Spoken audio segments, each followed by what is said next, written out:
যুদ্ধ শুরুর পর থেকে এখন পর্যন্ত যুক্তরাষ্ট্র ইসরায়েল আকাশ ও নৌপথ ব্যবহার করেই ইরানে হামলা করে আসছে। পাল্টা জবাবে তেহরান ক্ষেপণাস্ত্র, রকেট লঞ্চার ও ড্রোন হামলার মধ্যেই সীমাবদ্ধ রেখেছে নিজেদের। তবে বেশ কিছুদিন ধরে মার্কিনিরা স্থল অভিযানেরও প্রস্তুতি নিচ্ছে এবং মধ্যপ্রাচ্য জুড়ে বিপুল সংখ্যক সৈন্য মোতায়েন করেছে। এদিকে তেহরানের হুঁশিয়ারি, স্থল হামলার চেষ্টা করলে কেউই বেঁচে ফিরতে পারবে না। বিস্তারিত ডেস্ক রিপোর্টে। মধ্যপ্রাচ্য সংঘাতের বর্তমান প্রেক্ষাপটে ইরানে স্থল হামলার আশঙ্কা তৈরি হয়েছে। সম্ভাব্য এই হামলাকে সামনে রেখে যুক্তরাষ্ট্র ইতিমধ্যে মধ্যপ্রাচ্যে 10,000-এরও বেশি সেনা মোতায়েন করেছে।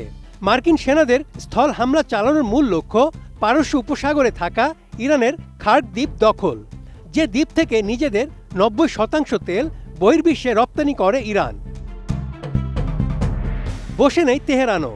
কঠোর হুঁশিয়ারি দিয়ে দেশটি জানিয়েছে, মার্কিন সেনারা যদি স্থল অভিযান চালায় তাহলে তাদের সঙ্গে রক্তের সমুদ্রে লড়তে চায় ইরান।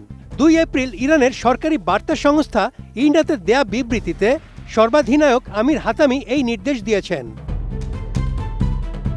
আমির হাতামি বলেছেন, শত্রুরা যদি স্থল হামলার চেষ্টা চালায় তাহলে একজনও যেন বেঁচে না থাকে। শত্রুপক্ষের প্রতিটি পদক্ষেপ আর গতিবিধির ওপর সার্বক্ষণিক নজরদারি সহ তাদের আক্রমণের ধরন বুঝে তা প্রতিহত করতেও বলেছেন তিনি। আমি বুঝি নির্মাণের শিল্প, সালাম স্টিল বোঝে durability. Salam steel, most durable steel. Iran দাবি করছে তাদের প্রতিরক্ষায় প্রায় 10 লাখ যোদ্ধা প্রস্তুত রয়েছে, যার মধ্যে আইআরজিসি, বাসিস মিলিশিয়া ও স্বেচ্ছাসেবকরা অন্তর্ভুক্ত। এসব বাহিনীর কার্যকারিতা পুরোপুরি অজানা হলেও সংখ্যার দিক থেকে এটি যে কোনো দখলদার বাহিনীর জন্য বড় চ্যালেঞ্জ। এছাড়া ইরানের সাবেক ভাইস প্রেসিডেন্ট ইসাক জাহাঙ্গীরি সতর্ক করে বলেছেন, স্থলপথে ইরানে প্রবেশ করা যুক্তরাষ্ট্রের সবচেয়ে বড় ভুল হবে। তার ভাষায়, ইরানের 1 ইঞ্চি জমি দখল করতে হলেও রক্তের সাগর পাড়ি দিতে হবে। বিশ্লেষকরা বলছেন, ইরানে স্থল অভিযান চালালে মার্কিন সেনারা শুধু ছদ্মবেশী জঙ্গি বা লুকিয়ে থাকা সন্ত্রাসীদেরই মুখোমুখি হবে না, তাদের সামনে দাঁড়াবে একটি সুসংগঠিত ও বিপুল সংখ্যক সশস্ত্র বাহিনী, যারা মাতৃভূমি রক্ষার্থে জীবন বাজি রেখেছে। গত 4 দশকে বিপুল অর্থ ব্যয় করে প্রতিরক্ষার এই কাঠামো গড়ে তুলেছে তেহরান।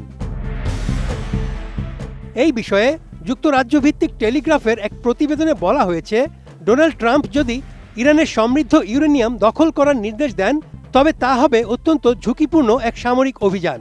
এই পরিকল্পনায় মার্কিন বাহিনীকে ইরানের অভ্যন্তরে প্রবেশ করে একাধিক পারমাণবিক স্থাপনা নিয়ন্ত্রণে নিতে হবে, যা সামরিক দৃষ্টিকোণ থেকে অত্যন্ত জটিল।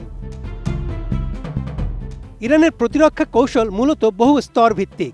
সব মিলিয়ে সম্ভাব্য এই সংঘাত এমন এক পরীক্ষা যার মুখোমুখি এর আগে কখনো হয়নি কোনো পক্ষই। তবে সামরিক ও ভৌগোলিক বাস্তবতায় এই লড়াইয়ে ইরানি আপাতত অধিক সুবিধাজনক অবস্থানে রয়েছে বলে বিশ্লেষকদের ধারণা। Desk report, ATN news.